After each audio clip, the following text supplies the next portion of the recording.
Steel हो गया या माइनिंग हो गया या वर्क्स कॉन्ट्रैक्ट हो गया, इस तरह अलग अलग सेक्टर देकर उनको कहा गया अब आप उसमें जो हमारे बड़े टैक्स पेयर्स हैं उनका आप एनालिसिस करिए, जो वो रिटर्न फाइल कर रहे हैं उसका डिटेल एनालिसिस किया गया। तो काफी सारी कमियां हम लोग को नजर आई और सबसे जो फंड लेकर काम करते हैं और वेरियस सेक्टर जैसे मैंने कहा माइनिंग है, टेलीकॉम से एनालिसिस करिए, जो वो रिटर्न फाइल कर रहे हैं उसका डिटेल एनालिसिस करिए।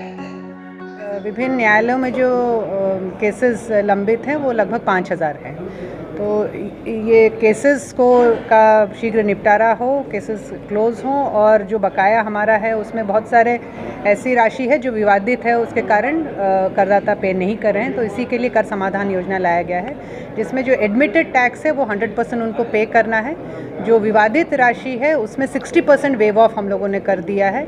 स्टैट्यूटरी फॉर्म्स से रिलेटेड जो राशि बकाया है वो उसमें 50% वेव ऑफ कर दिया है और इंटरेस्ट और पेनल्टी उसकी भी राशि काफ़ी बड़ी थी, उसमें 90% वेव ऑफ कर दिया है, खाली 10% उनको पे करना है। दूसरा जो विभाग ने इस बार पहली बार फरवरी माह में ही अपनी जो टारगेट थी रेवेन्यू कलेक्शन की उसको पूरा पार कर दिया है। 101% हम लोग अचीव कर लिए हैं।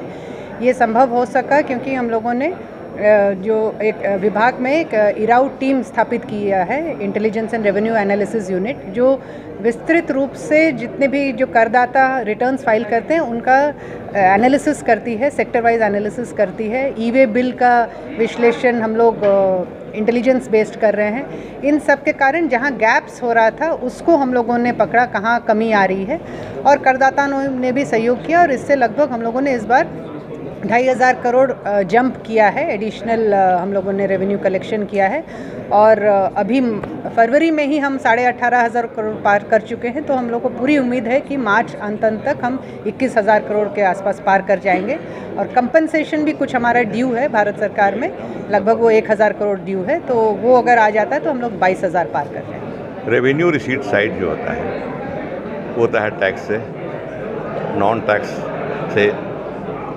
जो टैक्स नहीं लगाते हैं लेकिन हमारा आता है उससे, सेंट्रल असिस्टेंस से, सेंट्रल शेयर से, ये 4-5 तरह से आता है रेवेन्यू हमको, राज्य को। और अगर घट गया पैसा तो एक तरीका है बोरो करना, कर्ज लेना। तो कर्ज कब लेते हैं? जब पैसा घट जाता है। अगर हम रिसोर्स मोबिलाइजेशन ऐसे करें कि जितना खर्च हमारा है, प्रत्याशित खर्च है, उतना हम अपना उतना रिसीट बढ़ा दें, हम कलेक्शन बढ़ा लें, तो कर्ज लेने की जरूरत नहीं पड़ेगी। तो 2,500 करोड़ जो सरप्लस हमको मिल रहा है इस विभाग से, तो अगर कर्ज लेने की ज़रूरत पड़ेगी भी तो कम लेनी पड़ेगी, क्योंकि हमको पहले था नहीं, पिछले साल ही नहीं था। इस साल 2,500 करोड़ हम बढ़ गए हैं, तो हमको कर्ज लेने की ज़रूरत कम पड़ेगी ज़रूरत के अनुसार, लेकिन कम पड़ेगी।